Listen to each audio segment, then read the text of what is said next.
So continuing the idea of using mass families like building blocks to assemble a building at an early conceptual design stage, realise that if you've got mass families there, you could use them to swap things out in the project. For example, under the mass assembly hall, if I've got the assembly hall but with a barrel roof as an option, I could do that.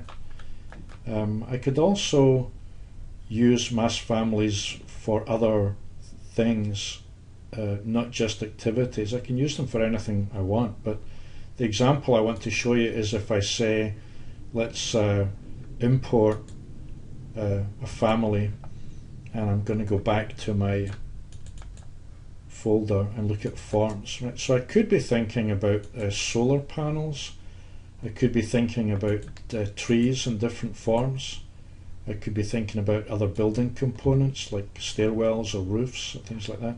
And what I'm going to do is I'm going to bring them all in just to use them as an example of how you might update your projects. You're starting to move a bit more towards the exploration of options in your mass model. If I look in my browser, I can see, for example, if I pick the tree conical, I'm going to bring it in. Now, it's interesting to note that you can place it on the work plane, the level 1, level 2 of the building, but you can also place it on faces. Right now, I'm going to use this just to illustrate the point. It's kind of easier to see that as I move on the surface, you can see that the model itself, the mass family itself, adjusts to the face of that. So you could imagine, assembling things. I'm going to pick the option that says work plane. I'm just going to drop a tree in here, and then maybe I'll get a tree round, bring that in on a level, placing it around here somewhere.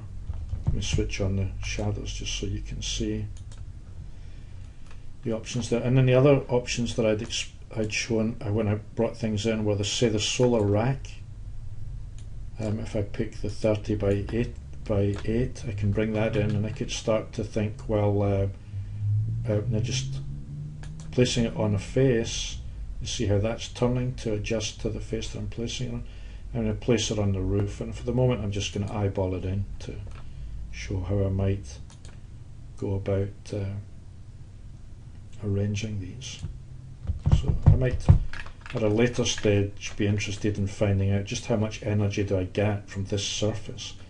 I wanted to show you that the mass families themselves can be parametric, so that if, for example, I picked the tree and I said that its height was 60 feet, or that its canopy height was only 10 feet off the ground, you see that I can make adjustments there. And similarly, if I pick on the PV rack here, I could go and I could tell it, what if the angle needed to be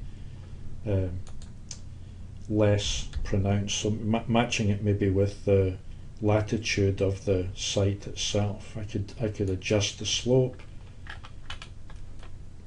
to get the angle that I want. So all of that can be parametric, giving you families that you can assemble, but also you can control to modify the size.